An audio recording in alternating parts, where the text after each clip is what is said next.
Hi, Teacher Day here, and welcome to the 13th episode of Life at 27.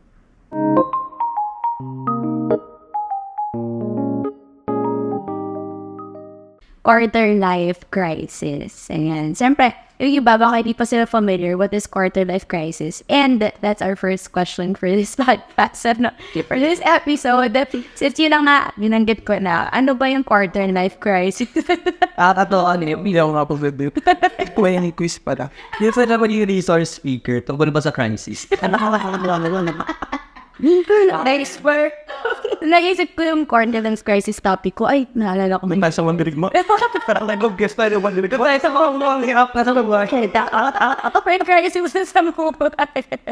Ay, going back. What is quarter life crisis, man? In a nutshell, parang yung mga nasa edad ng 20s to early 30s. Mga may problema sa direction. Sa loss of direction, yun. Parang sa future, stress sa future, anxious, and all. Maybe kasi parang ito yung time na i-introduce tayo dun sa adulting life. Diba? Kasi parang before, pagka-student ka, may guidance ka pa rin na if not your parents, maybe yung sa school. Yung mga prof, teacher, blah, blah, blah. But after graduation or after a period of time, kahit ikaw-graduate man or what, you will have to face yung adulting, diba? Wala kang roadmap. Totoong nakakatakot yung adulting kasi parang magugulat ka na lang pala na iba pala talaga siya compared kung nag-aaral ka lang. Kasi yung mga students ko parang ang daming nakakaramdam na parang sobrang stress ko na, sobrang pressured ko because of the school works. Pero after pa na, kasi ako din nung student ako, parang feeling ko yun na. Pero after pa na you graduate, totoo pa rin yung sinasabi ng mga teachers mo na meron pa palang buhay talaga after or outside schooling. So yun. That is very different from sa school setting. Sobrang siya, different. Kaya somehow sa'yo, yung quarter life crisis is yung pag ng adulting, biglang man dyan yung adulting, tapos mawalan ka ng direction kasi you don't have a roadmap as to how to decide or not if ready. Kasi although, nung di ba college ka, nag-work na. Oo nga pala. Pero parang iba pa rin talaga kapag wala kasi yung gusto mong tapos. Yeah. So, asan ka na? After. Then, wala nang tuturo sa'yo. Kung ano na tapusin. Okay. Di ba? Kailangan pa may pera ka na. Kailangan, paano kapag nagkasakit ka, sa ospital, paano. So, kapag sa school, nagkamali ka, may grade, pwede mong balikan yung subject, pwede kang Pero although, sa life naman, ganoon din. Pero, medyo may safety net ka kapag dadating sa school. Pero, after nung mga parang conventional na sinasabi sa'yo, nagawa mo na. Ito na. Ang goal na yan. Ikaw na ng buhay. Same thing with you, Sunny, na parang after you graduate, wala nang nililook forward kasi nasa long-term relationship ka. So, ganun din ba? Paano kayo, Josh? Or different? Medyo iba kasi maaga kong naramdaman yung quarter life crisis. Kung possible man yun. Baka maaga kasi. Kung possible man na maagang ma-introduce sa'yo yung quarter life crisis. Feeling ko ganun yung nangyari sa akin. Criminology, di ko natapos. Pagkatapos ng IT, 2-year course. Tapos ko 1 taon, pangalawang taon na yung na din. In between, tambay ako 2 years. Pagkatapos ng IT, tambay ako 2 years. Until nung nag-eduk na. Pero alam ko na talaga na gusto ko mag-eduk nun. So maybe, yung quarter life crisis for me is something na parang pwede din siya na meron kang goal. Meron kang gustong gawin na hindi mo magawa for some reason. Na nagkukos sa'yo ng stress, kung ano-anong gawin mo sa buhay mo. Ganun siya. Tsaka na-doubt your goals na rin. Oo, parang sa utak mo, malinaw sa'yo kung ano yung gusto mo. Pero yung environment, yung surroundings, hindi inaalaw na mapunta ka doon sa gusto mo.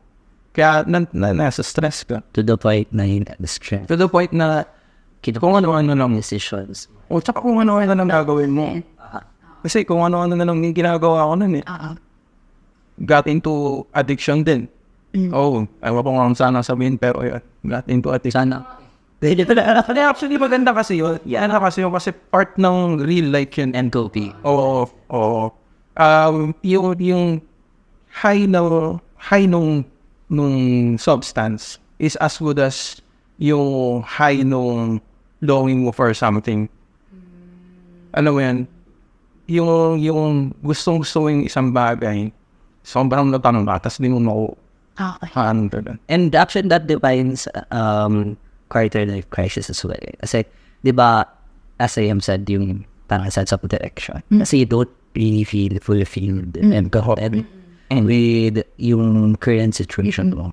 So, parang humahanap ka ng kahit yung very quick moment lang. Mas kayo fulfilled ka. Mas kayo ma-feel mo na satisfied ka with your life. Kaya medyo... Technically, hindi parang, medyo salungat yung sagot mo. Yung sa'yo kasi parang you don't have direction at all. Yung quarter life crisis. Sa'yo naman, meron kang purpose. I mean, may goal ka. It's just that, hindi mo alam kung paano mo i-reach yung goal. Yun siguro yung may quarter life crisis ka na kahit anong gawin mo, parang bakit hindi ako nasi-feel na parang contented ako sa mga bagay-bagay. Tapos, doon na nga pumapasok yung self-doubt kasi nga bang hindi mo na nagagawa yun. So, parang, bakit ba mahina ba ako? Gano'n. Tapos, you start comparing yourself na din. So, maybe that's quarter life crisis. So, ngayon kayo, parang nasabi niya na undergo talaga kayo ng quarter life crisis. At the moment, di mo ma-realize it. Ngayon pala yun. Pero, after a few years, when you look back, yun pala yun. Parang na-realize mo na somehow, hindi man siya totally identified as quarter life crisis yung napagdaanan. Somehow, makikita mo yung sarili mo when you look back na siguro nag-quarter life crisis ako na. Kaya ganun yung mga decisions ko. Doon ako napunta. Mga ganun. Ikaw, Josh? Yes din. Noong una, kasi syempre, iniisip ko parang I'm still there. Ganun. Kaya lang, dahil nga, ito yung pag-uusapan. Hinahal ko siya. I am not there pala. May na-overwhelm mo na pala. I didn't. Currently kasi, although hindi ako certain sa where I am and where I am going, what I wanted to be. Although wala pa ako dun sa point na certainty na by this time, andito na ako by ganito. Pero I'm happy. Wala na yung indicator na dapat yung parang constantly anxious ka sa future. No? So parang ako, with my life ngayon, parang palagay naman. Kasi yung life ko before, di ba, alam niya naman, nung college, before college, parang kami nisan na so, una, dami kong gusto. Kasi nga, ako to eh. Parang, ang daming gusto. Pwede ako mag-psych, pwede ako mag-pol-psych, pwede ako sa kung saan-saan. So, after graduation, pumasok naman ako sa government. Nag-work ako sa government. Yes. Tapos, parang, I've been, excellent all throughout. From simula naman, hanggang, nag-ako government, tapos nag-private naman after. Tapos, sa private na yun, parang nakakatamad yun. Then ngayon, tumalo na naman ako. Nandito na ulit sa may IT, sa IT industry naman. So, not sure kung ano. So, sa lahat ng yun, wala akong tinanggal. Ang pinakamatagal ko is 1 year and a half sa employment. Lahat. Parang all throughout, alis lang ako ng alis. Pero, wala akong sense of direction. Bago ako pumasok dito, pumasok na ako dito, nawala yung sense ng parang super stressed ako. Or what. So, kasi sa bahay, lang ako, work from home ako yun before this job. Work from home ako. Tapos, for me, easy lang naman yung job kasi parang yung task ko for the whole day, I can finish it off by maybe half day lang. Pero super, easily irritated. Okay. Tapos, parang ayoko nang ginagawa ko. Tapos, gusto ko nang mag-resign kasi hindi ko alam kung sa sweldo ba, gusto ko na akong palaki. Parang hindi mo alam. Or sa mga katrabaho, kasi minsan parang inis na inis ako nagturo sa mga, sa mga katrabaho ko. Easily irritated ako. Na even yung mga kasama ko sa bahay, pagka, ang irritated ako yun. Matik ka rin sa punto na hindi mo rin maintindihan bakit easily irritated ka. Ganun. At that moment, yes. Okay. Pero conscious ka na gano'n na, o hindi pa, nung moment. No moment na to, ang alam ko ugali ko is.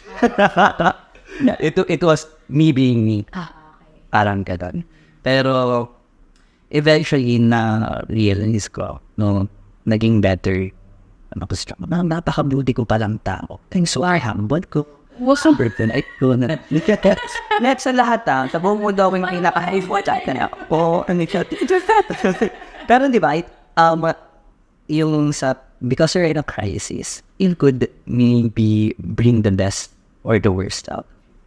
So somehow you're describing yung moment na na-experience mo yung quarter life crisis. Siguro isang factor din na nararanasan mo yung quarter life crisis kapag wala kang growth na dun sa stagnant ka.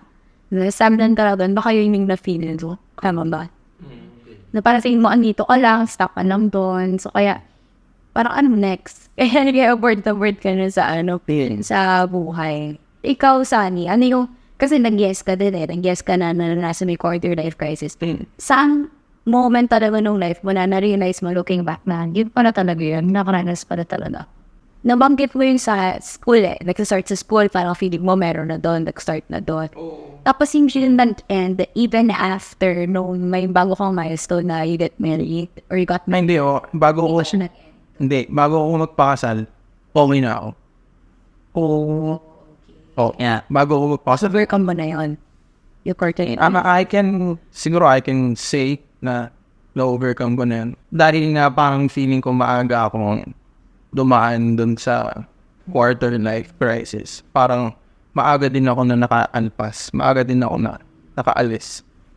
Kung iisipin ko lang ngayon kasi ang dami ko din na-realize dati kasi hindi ako mapakal na nasa bahay lang ako. Talagang lagi ako nasa labas, lagi ako nasa kaibigan. To the point na yung mga tao sa paligid ko, naiinis na, nagagalit na sa parents ko, si Ren, actually yung wife ko, naiinis na. Pero ako, walang pangalan. Kasi parang somehow, meron akong gustong makuha, meron akong gustong gawin. Pero hindi ko magawa. Tapos parang ang avenue na mailabas ko yun, yung sundin ko na lang yung ano yung gusto ko at that moment. Parang gusto ko lumabas, gusto ko mag-tropa. Nakakuha ako ng comfort sa ibang mga tropa, ganun. Pero minsan, pag nasa tropa ka naman, kahit nasa tropa ka, parang parang ang Shallow na. Oo, parang wala lang din. Ando ka lang kasi gusto mo lang dun. Pero as you see the people surrounding you na mature, nag-grow, tapos ikaw ando ka pa rin. Parang nakakadagdag pa rin dyan sa stress mo. Ibig sabihin, yung comparison, nakakadagdag din yun sa quarter life crisis. Definitely, malaking bagay yun. Kasi, sabi ko nga, diba, 3 college ako Tapos yung mga, yung mga kasama ko, yung mga kabatch ko, yung mga tandaan na, police na, siwan na. Tapos ako, wala. Nag-aaral ka. Oo, ako, pa rin, may inbound. Ganun pa rin. Yeah. Kaya parang, masakit yun sa akin. Kaya, isa din yun sa tangilan kung bakit na-realize ko na pag maging okay, naayusin yung buhay ko. Kasi hindi pwedeng lagi akong hindi pwedeng kaging mahihirapan yung mga tao sa paligid ko. Hindi naman pwedeng laging ako na, diba? Napaka-selfish naman nun. Pero ang good thing naman na lumabas mo na doon, marami din akong natutunan. Marami akong mga skills na natutunan, skills-wise, tsaka yung experience-wise. Marami din learnings Ang masasabi ko ngayon mas strong ako ngayon. Mas strong ako ngayon. Tapos may sense of fulfillment na, contentment, ganun. Hindi ko alam eh. Hindi ako sure eh. Kasi minsan, akala natin hindi pa tayo fulfilled. Kasi we still want more. Pero actually, pwede naman kasi yun eh, na you feel contented, pero you're still aiming for it. Yeah, that's true. Diba? Actually, kung sa aspeto ng family, okay ako. Masaya ako, contented na. Pero yung personal life ko, hungry ako sa career-wise. Hungry ako eh. Gusto ko mas mag-improve, gusto ko mas mabuto. Ultimately, mas gusto ko lumaki yung income ko. Okay. Yan yung driving force ko ngayon. Kasi syempre, kapag mas malaking income mo, lalo ako provider ako ng family. Pag mas malaki yung income ko, mas able ako to provide. Mas able ako na ibigay sa family ko kung ano yung deserve nila. Pero yun nga, i-reiterate ko yun. Feeling ko, contented ka naman eh. Fulfilled ka dun. Kaya syempre, laging merong diba? Laging may next level. So, with that, kasi sabi natin yung quarter life crisis na isang indicator, yung kapag feeling mo stuck ka na dun sa moment, andun ka lang. So, parang dun sa sinishare mo, masasabi ko din na overcome mo yung quarter life crisis. Oo. Kasi you're moving forward and you know your way out. Yeah, exactly. Kumbaga, So you're not stuck. Oo, may goal ka this time. Kasi dati may goal ka na din. Pero you don't know how to get there. This time, may goal ka na, pero unti-unti, you're getting there. Diba? Parang alam mo na siya. Siguro sa dami nung nangyari, mas naging strong lang din yung utak ko. Yung Siging capable ka. mind ko. Yung willpower. Yeah. Yun yung Mas capable na siyang i-manage. Stress. Emotional, gaos, gano'n. Kasi yun nga eh, at the moment, di mo naman marirealize kasi subject pa rin ako, take pa lang ako eh. Subject to undergo pa rin ako ng quarter life crisis. So at the moment, I could be undergoing quarter life crisis, but I don't know eh. hindi ako, aware of. So, ayoko siyang putunin kasi it's a real thing eh. Diba? Nangyayari talaga yan eh. Pero at the moment, I know my way out. I cannot make it ever, man. So, yung mga nabanggit nyo kasi parang yung mga symptoms kaya kung ano nangyayari or yung indicators ng having this quarter life crisis, parang medyo related din siya sa having a depression or anxiety kasi parang hindi ka mapakali, hindi ka na happy, di ba kadalasan ganun is irritated ka. So, how would you know if you're just experiencing quarter life crisis or you have this depression na? Disclaimer, I'm no expert. Okay, so, Opinionated naman daw. So, Kaya ako na expert na. pero maybe kung alahin niya man, may caution pa rin. Maybe, but kasi una sa akin, kung gusto mo malaman yung kung depressed ka, you have to have your reception. of course. Una ko na yan. So, we cannot self-diagnose. Although, may mga symptoms, yes. Pero kasi, mayroon lang silang mga similarities. Pero it doesn't mean na kung nasa quarter life crisis ka, is depressed ka. Or kung depressed ka, dapat nasa quarter life crisis ka. No. But, kung nandun ka man sa pareho, makakatulong kung you get yourself check kung nasa ka man. Secondly, kasi, I know some people na depressed sila. Pero they have their life, Planned out. yes, very organized. Kasi may pera, Oo. meron silang career, and they are not just working, they are excellent at their jobs. Ayun sila. Pero, meron silang Diagnosed. Yeah. So, although depressing, maging nandun sa quarter life crisis, but it doesn't equate sa depression. Because depression, una nga again, kailangan niya ng diagnosis. Plus, mas mabigat siya kahit na maganda man yung buhay mo, kahit maganda man lahat, kung may depression, I feel like talagang ka. subject ka dun sa mga symptoms. Tama. Kasi kahit may direction yung life mo actually, tama yun. Na okay naman, everything goes well. Pero pag may depression ka kasi, Clouded. it's in the mind or brain eh. So crowded ka, minsan manulungkot ka pa din. Unlike sa quarter life crisis kasi na parang, yun nga, nawawalan ka ng direction sa buhay. Tapos dun na nag-start ka. Talagang genuinely lost ka na. Oo, yeah, exactly. Good. Genuinely lost ka lang.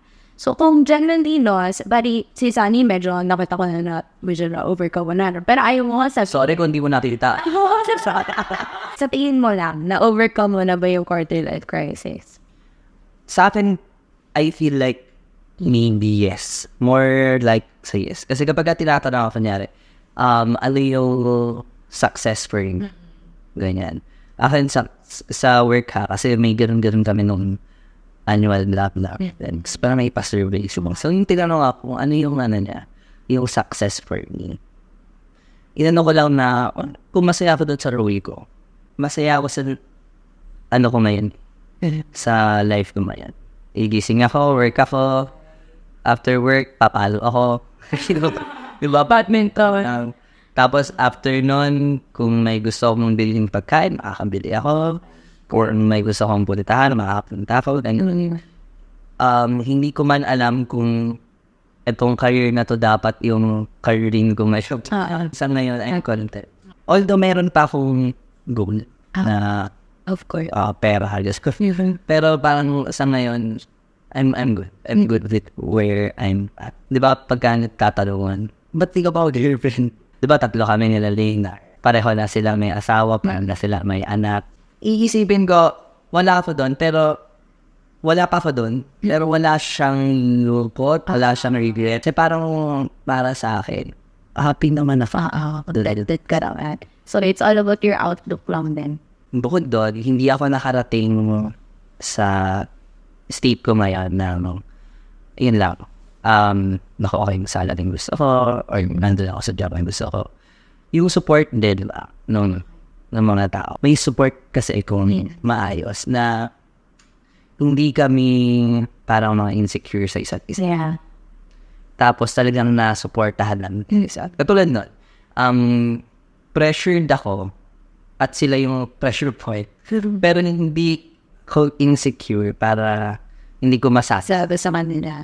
na gano'n. Technically, yung leading towards na din sa next question, kaya how did you overcome that, yung quarter life crisis nga? So, ikaw, sa support ng friends? Walang one standard process. Okay. So, Pero sa'yo, And anong hindi siya one night. Hindi overnight.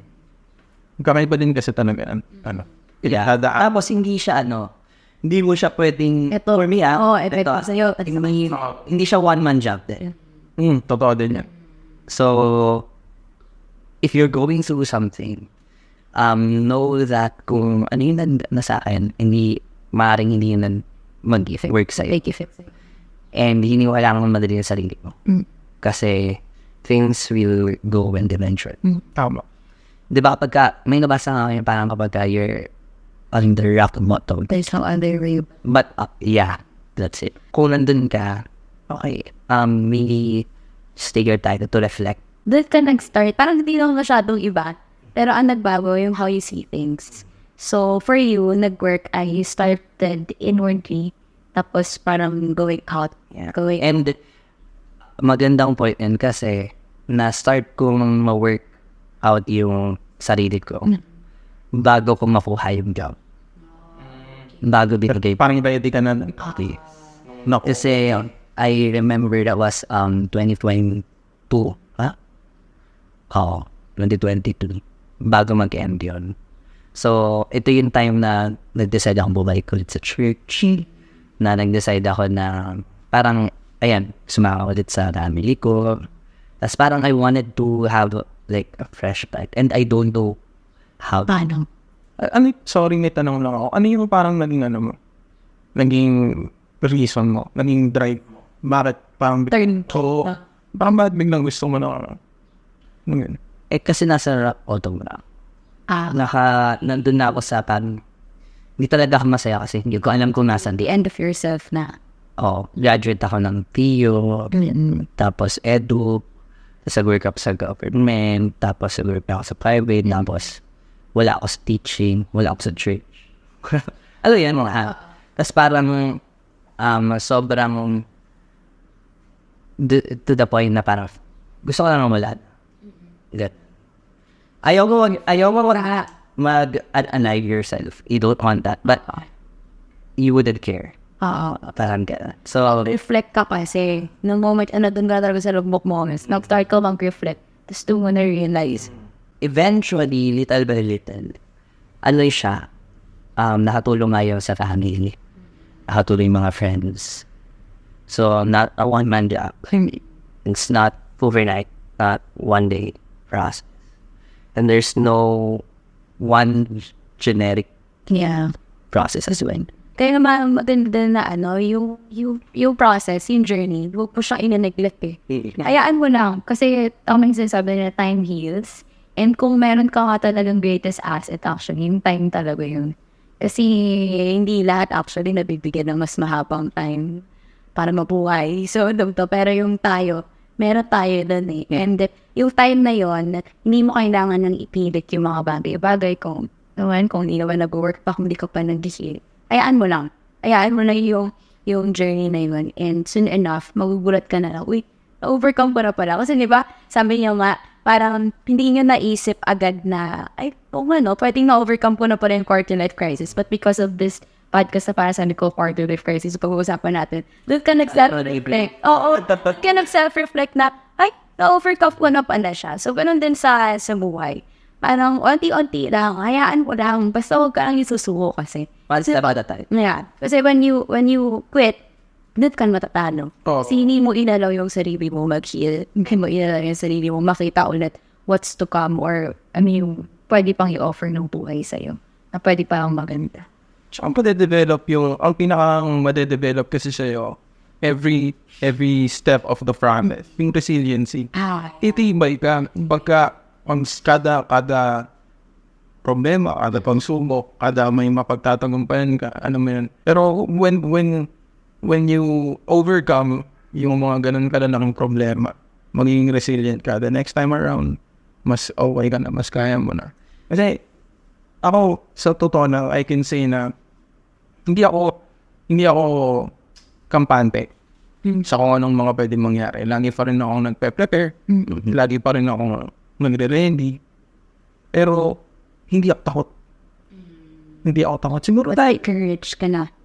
Siguro marami na rin akong naranasan. Kaya parang sa susunod na may problemang malaki, face lang yan. Kagaya ng quarter life crisis. Diba? Kaya nga may midlife crisis eh. Kasi diba, face lang actually. Yeah. 20s, mid-20s to early 30s. Yan yung face ng buhay mo na nasa stress ka, na you're figuring things out. Diba? Asan ba yung daan? Kasi magiging adult na ako eh. Pagdating mo sa midlife crisis, iba na. Iba naman. Kasi adult ka na eh. Diba? Ano ng mix? Pero ang maganda din kasi dun, sa bawat phases ng buhay, bawat season, andun ang worth eh. Diba? Parang looking back, hindi din natin ma-overcome lahat ng phases ng buhay natin. Kunyari, diba minsan tayo, dahil tapos na tayo, working na tayo, yung sa mga students, alam natin na ay ma-overcome na din siya kasi nanggaling din kami dyan. Pero tayo din na yung sa naranasan natin ngayon. Kaya di ba sabi ng mga matatanda, papunta ka ba lang, pabalik na. Kasi sila din naranasan naman na that ko. So pero doon mo makikita na there is always a way out.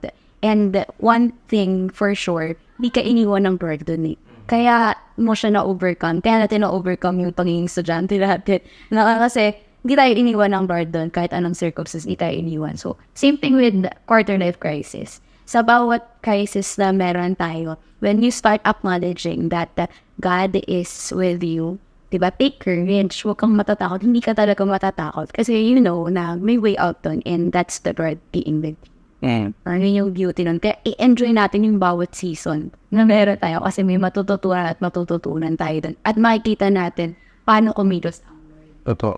Saka mapasok ko lang, no? Yung promise ni Lord, andyan na yan eh. Umpisa pa na. Andyan na, hindi naman nagbabago, hindi nawawala yan. Ang nagbabago lang, ikaw, Ikaw. kung paano mo siya i-take base doon sa phase na nasaan. Exactly. Oo, pagtapos mo ng mga ilang pagsubok lang, paano mo na ba i-take yung travel style? Paano mo na ba siya naiintindihan? Paano mo na ba siya tinatanggap? Diba? Paano mo na ba sinasambungay yung promise? Gusto ko mag-add dun sa yun yung promise ni Lord and yung andyan si Lord lagi. Yan. Kasi isa dun sa challenge no, kapag ka nasa quarter life crisis guys, parang ina-isolate mo yung sarili. But you have to look inside. Empty kasi Pagka you look inside, tapos you help yung sarili mo to find dun si Lord sa'yo. One expression of His presence was my friends. Yeah, exactly. Second, nung expression ng presence ng Lord sa akin natin, yung opportunity. Bigla silang nag-open. Yun yung danger eh. Kapag ka nasa quarter life crisis niya, ang alam mo, ikaw lang alam na neto, isolated ka, hindi mo minsan ma-interpret yung, at yan naman si Lord, sa every season nandiyan sila. So, maybe one way is to check inside, to check others. So, alam mo kasi, kahit naman parang ganon, yung hindi mo tatama yun, hindi mo siya ma-recognize. Pero ang galing ng Lord eh, kasi kakatampuin ka niya. Paano mo ma-recognize? Kaya you have to put some effort. Yeah. You have to seek it. Diba? Check mo yung kasi pag hinarap mo yung Diyos, hindi mo siya nagtatago. Totoo, lagi lang siyang nandun eh. Ikaw ang hihintay niya mo po eh. Oo, ganun na siya. So, parang, alam mo yun, katulad doon, kung ikaw, makikita mo siya doon sa work mo kasi doon ka nakatopos. Alam mo yan, parang ganun yan, magugulat ka na lang, hindi mo sinasabing, Lord, gusto ko, pero gusto ko ng new job, gusto ko ng higher salary. Tapos magugulat ka, meron yun, nandun yun. Kasi ang tama ka, ang ganda na expression ng Lord yun. Kay Lord pa din galing yun. Then, share na rin tayo ng insights natin. Ano sa tingin niyo yung advice or that life lesson that you can share to our viewers na sa tingin niyo lalo na dun sa mga nakakaranas ng quarter life crisis? Yung natutunan niyo na gusto niyo talaga i-share sa kanila, nagrema sa inyo? May ugali ako na kahit na nagkakaroon ako ng problema, mas lalo akong tinatamad. Mas lalo ako na panghihinaan. Mas lalo ayaw kong pumilos. Pero one day, ano ka ba, lagi ka na lang bang may inggit sa mga nakikita mo, one day magkakaroon din ako ng ganyan. O magsa-start ka. Magsa-start kang pumilos. Magsa-start kang tumayo dyan. Diba? Kasi, this applies sa akin na it's all in the mind eh. Kapag, sabi nga nila, if you are a slave of your mind, then you're a slave of kahit na anong bagay. Pag di mo kaya i-bring yung battles mo sa utak mo, wala ka kayang ipanalo kahit ano. Tulog. Pag strong yung utak mo, pag strong yung mindsetting mo, pag kaya ng utak mo, kaya ng katawan mo yan. Kaya mo yan, mapagtagumpayan. Kaya kung ikaw man nasa quarter life crisis ka, hindi yan matatapos hanggang di mo tinatapos. Dapat ikaw yun. Of course, nandyan si Lord. Vividly. Feeling that. Yan. Siyempre, nandyan si Lord, nandyan yung friends mo, may mga manifestations na ano mo yan, na kinakatagpuan ni Lord. Pero kung ikaw, ayaw mo, Piliin. oo, wala ding mangyayari. So, you have to stand up, pick up your mat, and go. Well, ang kailangan. Diba? Inuulit sa way, no? How about you, Josh? Siguro kung hindi pa namin nabanggit, no one here wants to invalidate yung situation. Tama. Meron tayong iba't ibang mga sitwasyon. Maaring sabihin mo na, kasi ito yung nararamdaman. Ikaw may pera kasi, o ikaw meron ka kasi mga kaibigan, or ikaw din. Gusto ko sabihin na, nagsasalita kami hindi dahil sa akala mo madali, or mas madali yung napagdaan, or mas mahirap, or alam mo yun, walang ganun. No comparison. Yeah. Gusto kong sabihin na kung ano man yung naging Struggle. yes, mga struggles mo, mga sitwasyon mo, kailangan mo na talaga mong una, kilalanin na nasa crisis ka na. Admit. I-admit mo siya. Nasa crisis ka. Gaano man kadali or kahirap. Kasi mahirap nga naman talagang tulungan sa sarili. Kung hindi mo alam na kailangan mo na. Oo, tama. Yeah. So, yun. Sumunod is, isipin mo man na nasa crisis ka. Isipin mo pa rin na kaya. Kailangan alam mo na nasa crisis ka. Tapos sumunod, gustuin mo ang nasa crisis. Sabi niya, be willing. Yeah. Then, mag-set ka ng mga, parang yung, hindi imposible yung mga bagay. Baby steps, kung tawagin. Simple, small, pero may progress. But kung biglayin yung sarili mo, katulad kunwari, ako, gusto ko man, kung sa trabaho, gusto mo rin mag-six figure, pwede naman. Pero baka pwede mo kunin yan ng 3 job. Baka meron kang isang full-time, may 2 kang part-time. Pwede na, alam mo yan, hindi siya, mahirap nga naman yung biglang isang job. Yung gusto mo. Baka sabihin nila, it's easy for you to say kasi tapos ka na.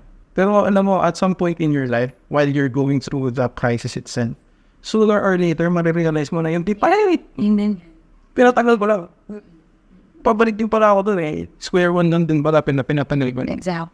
So, yung siguro, yung mga sinasabi namin, not meant to hurt anybody's feelings, pero this is the reality, at least for us, at least dun sa mga naranasan namin. And gusto lang din namin i-share para Maramdaman nila na hindi sila ni isa. Tsaka makita nila na may ganun pala. May ganun pa lang. Possible pala yun. Na dadating din siya sa photo na matatapos din. Na dadating, sa future pala. Okay din pa. Mahirap talaga. Pero mahirap din magstay. Medyo mahirap din yung pag-start. Lahat naman ng bagay mahirap. To sum everything up. Tutunan ko dun sa napag-usapan natin, na-realize ko lang na tama yun, yung ang ganda na may phases at may season talaga sa buhay. So, i-enjoy lang. I-enjoy lang natin yung buhay. Kahit nahihirapan ka, just endure mo lang yun, endure mo lang yun. Tapos, merong way out pa rin talaga. Minsan, okay lang na, masasad ka talaga. Kasi that's life. That's part of life. Masasad ka, minsan masastuck ka talaga doon. Pero hindi yun yung katapusan. Right? Hindi yun yung katapusan. Hindi dapat yun yung... Unless kumain ka. Pwede mo siya maging... Oo, pwede tama. Exactly. Siguro yun lang na we just keep on kasi iba-iba yung race natin Meron tayong race talaga na may tatapusin mo yun may lalakaran at lalakaran ka.